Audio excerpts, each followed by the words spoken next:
Уақыттың көз жасы. Ол күнде қайталап бір түс көреді. Бәлкім түсі емес, өңі болар. Бір қара жолмен кетіп бара жатады. Ұзақ жол, бағыт-бағдары белгісіз. Ұйықтамаса да көзін жұмып жата береді. Ол түннен емес, жарық әлемнен қорқады. Ол өзінің қай әлемде өмір сүріп жатқанын білмейді. Бүгінде ұйықтай алмай, терезеде ойнап тұрған ай сағымына мұң шақты. Қаламаған уақытты сағындырады. Уақыттан жаңылысып, адасып жүргендей күй кешем. Көп адамдар баратын бағытынан жаңылысып, қайтар жолда адаспайды. Ал мен керісінше, барар жолдан емес, қайтар жолдан адасам. Қала көшелерінде асығып бара жатқан адамдардан уақытты сұрағым келеді. Қабақтары түнерген адамдардың жанарынан өзімді көріп, олардың да уақытты білмейтінін түсінемін. Ол ертесіне қалаға алыс ауылдан 6 бөлмелі пәтер жалдады. Бүкіл жиған тергеніне үйдің пердесін, түс қағазын өзгертті. Жан дүниесіндегі арпалысты жеңу үшін өмірімде қандай да бір өзгеріс болар деп жан таласты. Қызыл түсті бөлме. 5 жастағы қабағын түйіп түскен суретіне ұзақ қарады. Бала болса да көз қарасы ойлы. Кешір, сені бақытты ете алмадым. Кешірші, сенің арман мақсатыңды орындай алмадым деп күбірледі. Егер сен менің қызым болсаң, екеуміз тіл табыса алар ма едік, деп суреттегі кішкентай қызға өзінің бала бейнесіне сұрақ қойып күліп жіберді. Терезені ашып, бір түп раушан гүлінің сабағы мен жапырағына жеке-жеке қарап, сабағы мен жапырағы болмаса, гүл де әдемі емес деп күбірледі. Есіне терезеден қарап отыратын Андерсеннің кейіпкерлері түсті. Өзі бала кезде ертегілерін сүйіп оқыған жазушының әпенділігін еске алып жылы жымиды. Андерсен өмір бойы мені біреулер улап өлтіреді, не өрттен өлемін деп қорқыпты. Үнемі өзімен бірге өрт бола қалса, терезеден сыртқа секіріп түсем деп арқан алып жүріпті. Андерсеннің ертегілерін қатты бағалайтын скандинавиялық балалар ертекшіге сыйлық жасағысы келеді. Олар ақша жинап, Андерсенге бір қорап кәмпит жібереді. Мені біреулер улап өлтірмекші деп қорыққан ертекші кәмпиттің бір бөлігін көршінің балаларына беріпті. Ертесіне өзі кәмпит берген балалардың аулада ойнап жүргенін көргеннен кейін барып, Андерсен тәттіден ауыз тиіпті. Кітап құмар бойжеткен, ол да көп талант секілді өмірді жек көре тұрып өзін сүйетін эгоист еді, деп сүйікті жазушысын ақтап алды. Мені біреулер өлтіреді деп қорықпаймын. Неге? Өмір сүруден қорқамын. Неге өмірді сүре алмаймын деп мұңайды.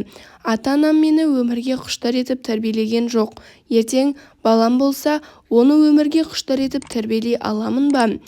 Деп өзіме сұрақ қойып ойланып қалды. Күлгін түсті бөлме. Көшіп келген өзімен бірге әкелген кітаптарын әлі чемоданнан шығарған жоқ. Қолына түскен кітапты алып парақтағанымен оқуға еш зауқы соқпады. Тағы да өз ойымен арпалысты. Неге біз өзімізбен өзіміз бетпе-бет келуден қорқамыз? Негізі адамдар екі топқа бөлінеді: өмірді сүйетін және сүймейтін адамдар. Шын мәнінде өмірді сүймейтін адамдар бірінші топқа қарағанда өмірден мәнді жиі іздейді. Сол тұрған бойларында-ақ олардың өмірінде мән болуы мүмкін, тек өздері байқамайды. Олар өмірді сүймесе де жалғыздықты, ішкі жалғыздығын сүйетін өздері де білмейді. Шындығында көбіне көп жалғыздықты саналы түрде өздері таңдайды. Сосын Құдайға неге жалғызбын деген сұрақты қояды. Ақымақтық һәм күлкілі. Ол өзінің жалғыздығын жақсы көретін, жалғыздықтан қорқатын адамдарды ешқашан түсінген емес. Көк түсті бөлме. Есіне 17 жасында өкпе ауруынан көз жұмған нағашысының қызы түсті. Ауруханада жатқан кезінде жібек үйлеріне жиі келіп шешесінен ақша сұрайтын. Адамдар айлап жалақы алмайтын, нанды әзер тауып жеп отырған қиын дағдарыс кезі еді.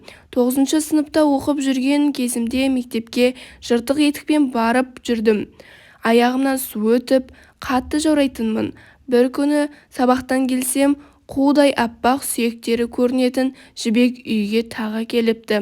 Ол бүгежектеп, жағымпазданып мені әңгімеге тартты. Шешемнен ақша сұрап келген, оны жаратпай сұрақтарына жауап бергім келмеді. Ол менің ұнатпағанымды сезіп, өзін кінәлі сезініп, жаутаңдай қарады. Мектепке жыртық етікпен барып жүрген кезімді бейшара сезіндім. Аурудан азап шегіп, тіпті мектепке де бара алмайтын оның жан дүниесіне үңіле алғаным жоқ, деп жібектің аруағына кешірім сұрадым. Жасыл түсті бөлме. Бала кезінде өздерімен көрші тұратын Күләйша кемпірді түсінбейтін. Жазды күні шаңқай түсте ел жатса да Күләйша жатпайтын. Сылп-сылп етіп жұмыс істеп жүретін. Осы кемпір-ақ шаршамайды екен деп жұрт таңғалатын. Күләйша кемпірдің өмірі пұшпаты қанамаған. Шалы өліп, өгей балалармен бірге тұратын. Үй іші Күләйшаны шеттеткенін ешкім естіген де, көрген де емес. Күләйша айқайлап жатса, өгей балалары да, келіндері де бір сөз айтпай үнсіз тыңдайтын. Бәрі тапқан ақшасының Күләйшаның қолына әкеп беретін. Бәрі Күләйшадан қорқады дейтін жұрт. Бұл үйде ешкім де Күләйшадан қорықпайтынын, жетім кемпірдің осы үйге болсын, осы үй көгерсін деп тыраштанатынын жұрт қайдан пайымдасын. Бірақ Күләйшаның жақсылығын өгей балалар мен келіндері білетін, сыйлайтын. Күләйша байғұс туған балалары болмаса да, өгей балаларын туғандай қарады. Қазір балалары мен немерелері аяғынан жүре алмай қалған Күләйшаны алақандарына салып күтіп жатыр. Байғұс кемпір күш-қуаты бар кезде осы үйге қайтсем жағам, қайтсем далада қалдырмайым деп тырбанады екен ғой деп ойлады. Неге есіне Күләйша кемпір түскенін өзі де білмейді. Сары түсті бөлме. Қыз сары бөлмеге кіргенде еңсесін уайым басып, өткен сәтсіздіктері есіне түсті. Біз бәріміз бір-бірімізге өз айнамыз арқылы қараймыз. Тіпті өзімізді өз ішіміздегі айнамыз арқылы көргіміз келеді. Айнаны шетке ысырып, жүйеге тура қарап еді, бәрі шатасып кетті баяғыда. Қоғамда вирустан тазарту үшін сенің вирусқа қарсы тұратын иммунитетің мықты болуы тиіс. Ал басқасын айтпағанда, сен бәрінде жүрегіңе жақын қабылдайсың. Өйткені метрода саған қарама-қарсы 20 жастан асқан ауру қызын жетектеп кірген әйел отырғандағы көңіл күйіңді есіңе түсірші. Орыс әйел сәби дүние есігін ашқалы ауру қызын сүйреп келеді. Ақыл есі кеміс қыз ақ парақты шимайлап жатыр. Шимай шатпақ бұл ауру қыздың ғана емес, мына пойызда отырған адамдарының бәрінің басында осындай ретсіздік, жүйесіздік. Бұл сенің де әлемнің анығы, ауруы асқынған сенің қоғамың. Жұрт қалай рөл ойнағысы келеді, өзі білсін. Оған бас ауырту қажеті қанша? Олар сол рөлі арқылы қоғамның бет бейнесін көрсетіп жатыр. Қызылды жасылды әлемде өзін жоғалтып алған адамдарға ренжуге бола ма? Ал сен әлі қоқыстан утопия іздеумен жүресің. Шаршамадың ба, жалықпадың ба, дейді ішкі даусым. Ал мен ішкі даусымнан қорқам, деп өз ойымен арпалысып ұзақ отырды. Ақ түсті бөлме. Былтыр ауылға барған кезі көз алдынан тізбектеліп өтіп жатты. Анасы да әкесі де қартайып қалыпты. Bir күні таңертең ұйқысынан оянғанда анасының қолынан өзінің жуылған колготкиін көрді. Анасы қызыл нәскидің ұзақ жіптері жабысыпты. Соны тазалап отырмын деп қояды. Сонда анасының мейірімділігін бағалай алмағаны үшін қатты ұялды. Өзінің қанағатсыз болмысынан қорықты. Анасының әжімді маңдайынан сипағысы келіп тартынып қалды. Ал ешқашан өз сезімін көрсете алмай, өзіне өзі жасыратын анасын қатты сағынғанын түсінді.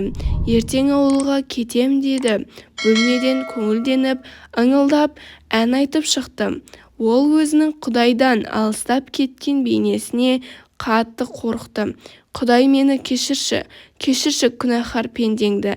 Мен енді сенен ешқашан ажырамаймын деп көзіне жас алды. Бұл жас торығу мен мұңаюдан әлдеқайда әдемі, жан дүниені тазартқан тамшыдан түзілген моншақ еді. Осымен біздің әңгімеміз аяқталды. Егер әңгіме ұнаған болса, каналыма тіркеліп, өз ой-пікіріңізді комментарийға қалдыра кетіңіз. Видео ұнаса лайк басып, менің каналымның дамуына өз үлесіңізді қоса кетіңіз. Және де алдағы уақытта қандай әңгіме тыңдағыңыз келеді, немесе аудио кітап түрінде қандай видео шыққанын қалайсыз, комментарийға өз ойыңызды бөлісе кетіңіз.